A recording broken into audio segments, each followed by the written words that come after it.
تو یوسف علیہ السلام وہاں جیل میں دین کی بات کرتے ہوئے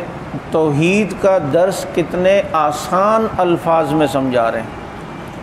ایک بات یاد رکھیں، یہ توحید کا مسئلہ یہ کڑوا بھی بہت ہے اگر سمجھ میں نہ آئے، اور اگر سمجھ میں آ جائے تو اس سے زیادہ میٹھا مسئلہ بھی کوئی نہیں ہے۔ اور کس طرح حضرت یوسف علیہ السلام جیل کے ساتھیوں کو کہہ رہے ہیں، یا صاحبی السجن ارباب متفرقون خیر ام اللہ الواحد القہار، اے میرے جیل کے ساتھیوں یہ مجھے بتاؤ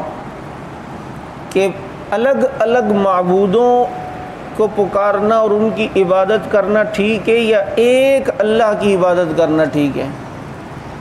الگ الگ معبودوں کے دروازوں پہ جائیں یا ایک رب کافی ہے وہی ٹھیک ہے؟ یعنی کتنا آسان انداز میں بتلایا کہ تم نے جو اتنے معبود بنائے ہوئے ہیں، جیسے مشرکین مکہ کا بھی یہی حال تھا، ایک بت کے بارے میں تھا کہ یہ خیر دیتا ہے، ایک بت کے بارے میں تھا یہ شر دیتا ہے، یہ والا بارش دیتا ہے، یہ والا روزی دیتا ہے، یہ والا یہ کرتا ہے، یہ والا وہ کرتا ہے۔ اور اگر محسوس نہ کریں تو آج بھی یہی ہو رہا ہے کہ آج بھی کشتی پار کرانے کے لیے اس کو پکارنا ہے، فلاں مصیبت آ جائے تو اس کو پکارنا ہے، یہ والا مسئلہ ہو تو یہ وہاں مسئلے حل ہوتے ہیں، بچہ نہ ہو تو یہ وہاں مسئلے حل ہوتے ہیں، یہ والا مسئلہ نہ ہو تو یہ یہاں حل ہوتا ہے۔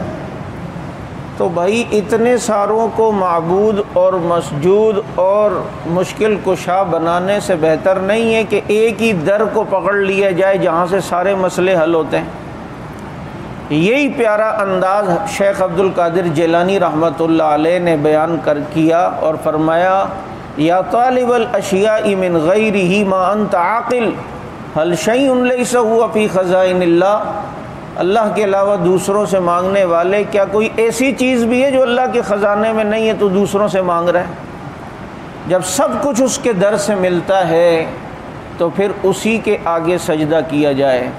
یہ جانور کبھی کسی اور سے نہیں مانگتے، اولاد بھی کسی سے نہیں مانگتے، یہ جانور جتنے بھی ہیں یہ سارے کے سارے بے زبان اللہ ہی سے مانگتے ہیں۔ یہ چڑیوں کی چہچہاہٹ میں اللہ کی توحید ہے، یہ پرندوں کی خوبصورت آوازوں میں اللہ کی توحید اور اللہ کی تسبیحات ہیں۔ یسبح لہ ما فی السماوات والارض، آسمان و زمین میں جو کچھ ہے سب اللہ کی تسبیح کرتے ہیں۔ ان کو تھوڑی پتہ ہے شرک کا، یہ مچھلیوں کو، یہ جانوروں کو، یہ تو ان کو بھی تو اولاد اللہ دیتے ہیں،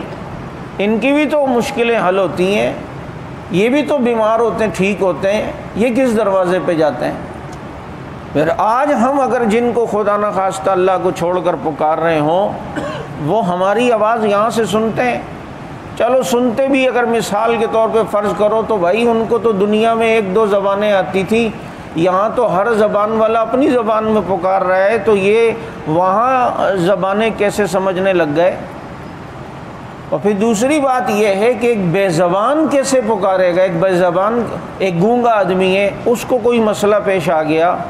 اس پر کوئی مصیبت آئی، تو وہ کیسے اپنا مدعا اللہ کے علاوہ دوسروں کو جن کو مشکل کشا معبود بنایا ہے اس کے سامنے اپنا مدعا کیسے رکھے گا؟ اپنی مصیبت کیسے رکھے گا؟ کیا تمہارا عقیدہ یہ ہے کہ وہ جن کو پکار رہے وہ یہاں سے دیکھ بھی رہے ہیں وہاں سے ہمارے سارے حالات کو؟ ایک رب کی ذات ہے جس کو زبان سے چھوڑو دل میں بھی پکارو تو اس کی بھی سنتا ہے۔ الحمدللہ رب العالمین جب بندہ کہتا ہے نا نماز میں تو اللہ تعالیٰ کہتے ہیں نا ادعونی استجب لکم، مجھے پکارو جواب بھی دوں گا، وہ جواب بھی دیتا ہے۔ بندہ کہتا ہے الحمدللہ رب العالمین، اللہ کہتے ہیں حمیدنی عبدی، فرشتوں میرا بندہ میری تعریف کر رہا ہے۔ جب بندہ کہتا ہے الرحمن الرحیم، اللہ کہتے ہیں ثنا عبدی، میرا بندہ میری ثنا بیان کر رہا ہے۔ جب بندہ کہتے ہیں مالک یوم الدین، اللہ کہتے ہیں جواب دیتے ہیں مجدنی عبدی، میرا بندہ میری بزرگی بیان کر رہا ہے۔ جب بندہ کہتا ہے ایاک نعبد و ایاک نستعین، اللہ کہتے ہیں ھذا بینی و بین عبدی، یہ میرے اور میرے بندے کے درمیان ہے۔ اور جب بندہ اہدنا الصراط المستقیم کہہ کے دعا کرتا ہے تو اللہ کہتے ہیں وَلِعَبْدِي مَا سَأَلَهَا، میرا بندہ جو مانگے گا اس کا رب اس کو عطا کرے گا،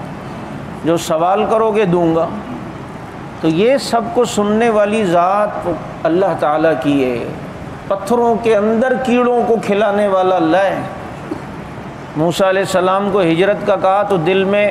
ایک خیال آیا کہ گھر والوں کا کیا ہوگا، تو اللہ نے کہا موسیٰ اس پتھر پہ لاٹھی مارو، پتھر پہ لاٹھی ماری تو وہ پھٹا، اندر سے ایک پتھر نکلا، کہا اس دوسرے پتھر پہ بھی لاٹھی مارو، اس پہ ماری تو اندر سے ایک اور پتھر نکلا، کہا تیسرے پتھر پہ بھی لاٹھی مارو، تیسرے پتھر پہ لاٹھی ماری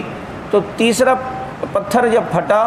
تو اندر ایک کیڑا منہ میں ایک پتے کا رزق لے کے بیٹھا ہے، اور وہ کہتا ہے سبحان من یرانی ویسمع کلامی ویذکرنی ولا ینسانی، اے موسیٰ پاک ہے میرا رب جو ان 3 پتھروں کے اندر مجھے دیکھتا بھی ہے، ویسمع کلامی میری بات سنتا بھی ہے،